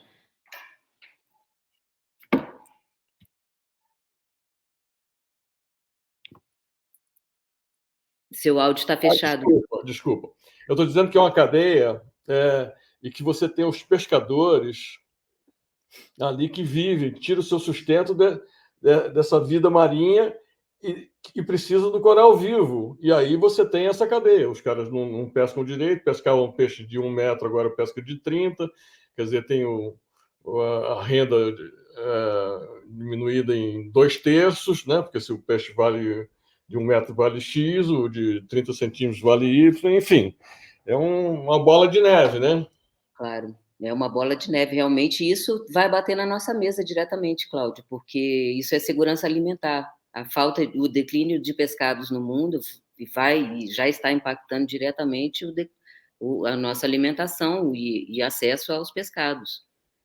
Então, isso é uma coisa toda muito ligada. E, por exemplo, também, como o João falou na Antártida, a mineração, e a Isis em Minas, a mineração também no fundo do mar é a nova fronteira. E as eólicas também são a nova fronteira. Eu estava em Portugal agora fazendo um trabalho também de imagem, que é o meu próximo trabalho, sobre o impacto das primeiras eólicas flutuantes no mar também. E isso impacta de forma brutal tudo, da soberania alimentar, impacta o regime dos ventos, impacta a própria... o tipo de pescado que tem ali, enfim. O mar é a próxima fronteira, porque já não é possível mais. Na Europa, por exemplo, não tem mais não tem mais montes para colocar eólicas. Então, é preciso seguir para o mar e é preciso seguir para as eólicas flutuantes, porque também não tem mais espaço nas fixas. Então, é uma coisa que impacta diretamente o mar e a nossa vida, totalmente. E a gente percebe pouco. Eu acho que o grande... É preciso olhar mais para o mar, né? Não adianta olhar para o céu e achar que vai achar outro planeta lá, porque nós estamos nesse e esse é o nosso. Não há escapatória. Com certeza. E aí eu só queria acrescentar em relação a isso, que é uma coisa também que é uma filosofia muito ancestral mesmo, essa coisa dessa conexão com o meio ambiente, né? Porque a gente fala do meio ambiente como se ele fosse uma outra coisa, longe de nós, né? E o meio ambiente somos nós fazemos parte do meio ambiente, a gente é só mais uma espécie dentro desse meio ambiente, né? Agora pensa, uma espécie para destruir todas as outras, né? E que é algo que vai impactar a gente, já está impactando a gente mesmo, né? Então é uma autodestruição, é uma desconexão com todo o meio, né? E com a gente mesmo, e uma autodestruição, né? Da nossa espécie, porque, como nosso colega falou, pode até que a gente destrua a nossa própria existência, mas o planeta vai continuar existindo, com outras espécies, né?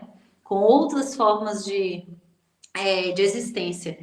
Mas é um absurdo que a gente esteja caminhando para isso, a gente não perceba isso, a gente não tenha conexão com a água, a gente não tenha conexão com a floresta, a gente não tenha... eu estou falando nós que estamos vivendo, né, na cidade, mas é claro que quem está lá no meio urbano, que está na floresta, né, que está na caatinga, que está ali no cerrado, que em completa conexão, né, com esse habitat, tipo, tem essa percepção, porque isso está, né, sendo um impacto direto diariamente, né, a falta de água, a falta de recurso, e são as pessoas mais impactadas de fato.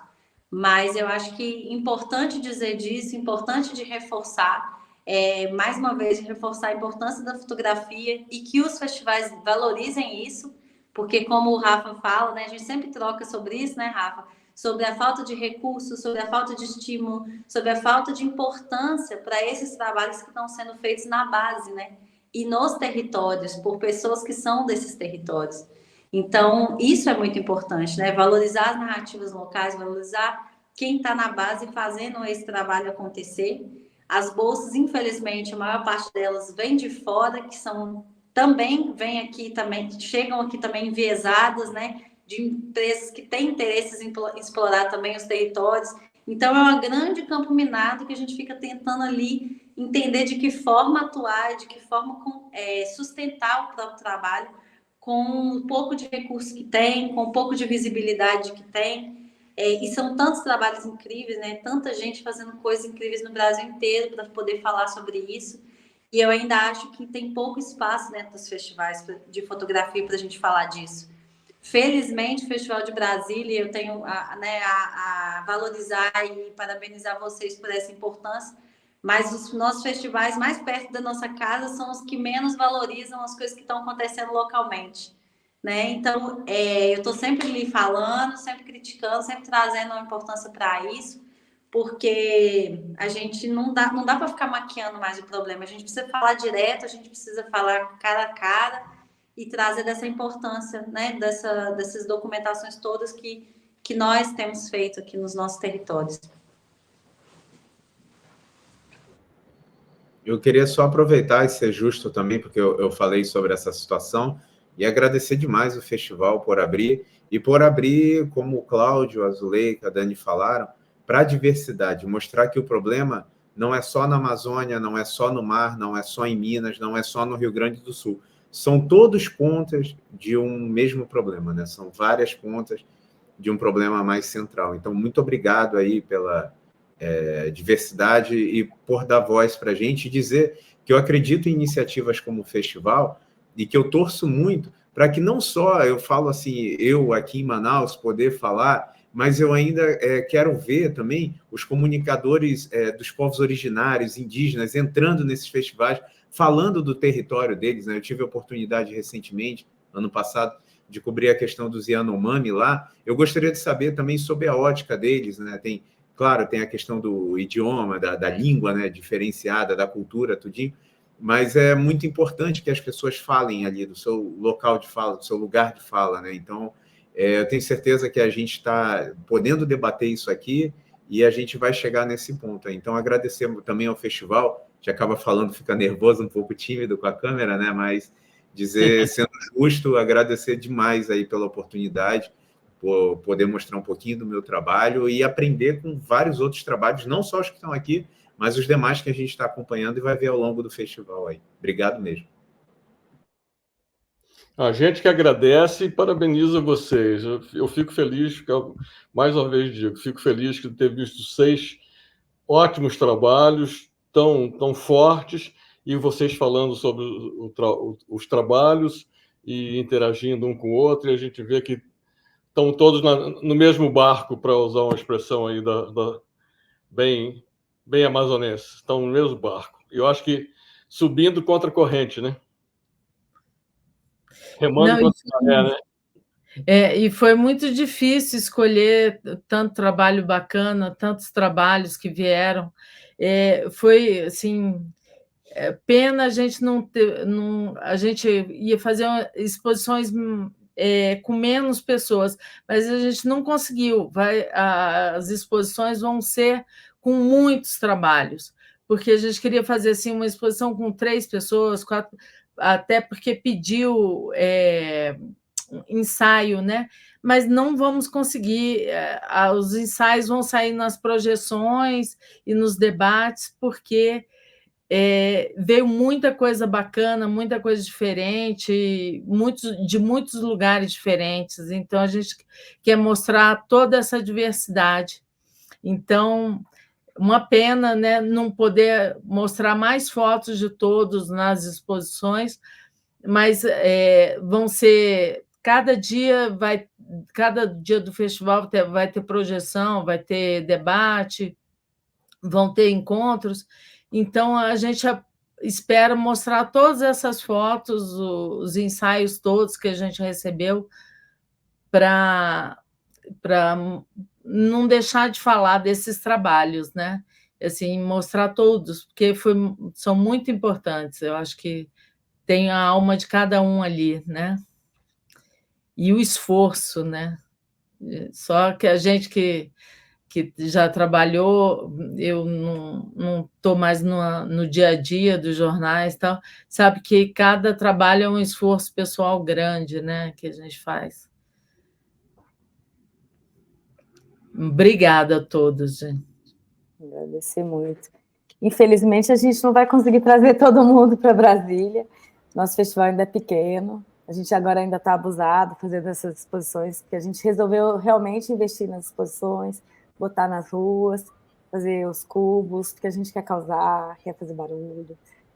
O espaço que vai estar vai ser muito incrível, do trabalho de vocês. Na Escola Parque, ao redor, nos alambrados da Escola Parque, muita gente passando. O Renato Russo também vai ficar lindo lá, os tecidos. A gente está preparando muita coisa bonita, com muito amor, assim, para valorizar o trabalho de vocês. Agradecer demais pelo envio. Uma honra ter vocês aqui. Rafael, quer falar alguma coisa ainda? Não, eu não sei se é o Rafa Martins. É o Martins.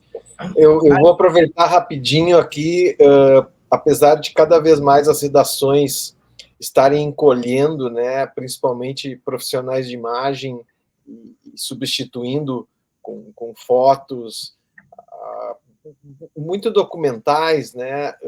Eu acho que o Rafael Alves aí falando dos botos, e aqui no Rio Grande do Sul, a importância que foi o profissional de imagem, né? A levar tudo isso para todo mundo. Se não somos nós, né, para ter esse olhar lá e trazer isso para as pessoas... E com grande esforço, né? Grande esforço. Correndo riscos, etc. Correndo riscos. E isso que o Rafael Alves me disse dos botos me tocou bastante, que era difícil de chegar lá, né, Rafa?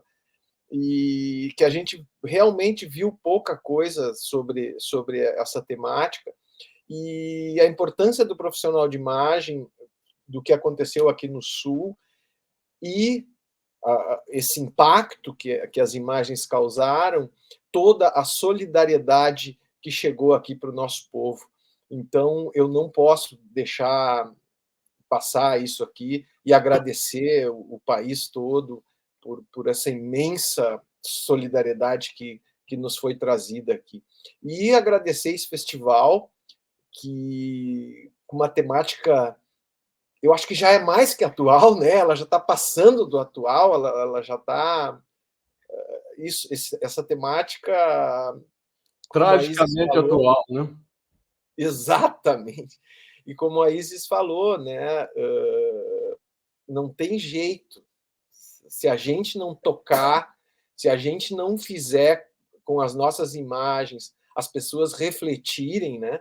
E depois dessa reflexão ter um impacto que talvez traga algo de melhor, né? Eu acho que é assim que a gente vai conseguir fazer alguma coisa. E não desistam, não desistam. Vamos continuar fazendo nosso trabalho, por mais formiguinha que seja. Isso acaba... Se a gente conseguir mudar uma cabecinha, já está valendo muito, gente. É um prazerzão estar aqui com vocês. E vamos em frente por mais festivais assim, por mais fotojornalistas corajosos como o João, que começou, já está alugando seu barco aí para viajar. A Tina também, com um trabalho lindo. O Martins também. É um prazer estar aqui, um prazer estar nesse festival. Parabéns, gente. E não desistam, né? Essa é a nossa missão. Por mais solitários que às vezes andamos, é o nosso papel, gente. Isso. Eu queria também, gente, só deixar um agradecimento, a oportunidade para o festival, né, de ter tido cuidado também em trazer assim diversidade, né, de lugares, de questões, e foi muito enriquecedor. E deixar essa palavra também de força para nós aqui, para todos os colegas, né? Porque é isso, eu acho que esse exercício, né, de fotografar, de estar lá nos territórios, de ter a honra de pisar e conhecer tantas pessoas, né, e poder também trazer um pouco dessas pessoas e desses lugares para outras pessoas, assim. Então é um trabalho que eu me sinto muito honrado de fazer, assim, mas de muita responsabilidade, que a gente precisa também saber o nosso local, né, e o quanto que a gente pode fazer, e o momento também que a gente precisa sair para deixar os outros ou eles mesmos falarem, como o Rafa citou, assim, é o que eu mais tenho visto e o que eu mais tenho gostado de chegar também nesses lugares, como eu já cheguei no interior de Pernambuco, em Conceição das Crioulas, e tinha um núcleo de audiovisual incrível, funcionando, já existia um trabalho maravilhoso. Então foi assim, para mim, foi tipo, uau. Então isso está se proliferando, e eu acho que é a grande oportunidade mesmo que a gente tem de poder ter outros tipos de denúncias e outros tipos de colaborações e de narrativas sobre esses espaços, né, e essas pessoas. Então, daqui de Salvador, da Bahia, agradecer muito aí aos nossos colegas de Brasília e a cada um de vocês aí espalhados onde vocês estão, viu?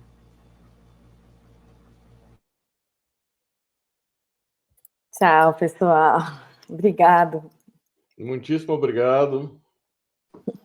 Tchau, tchau. Boa noite a todos. Boa noite a todo mundo. Tininha, João Paulo, bom ver vocês de novo, amigos de velha data. E aos outros, Isis, Rafael Alves, Rafael Martins, Jeff, prazer em conhecê-los. Vamos ver se a gente se encontra lá em Brasília. Massa, gente. Obrigado, Prazer. gente. Boa noite aí para todos. Tchau.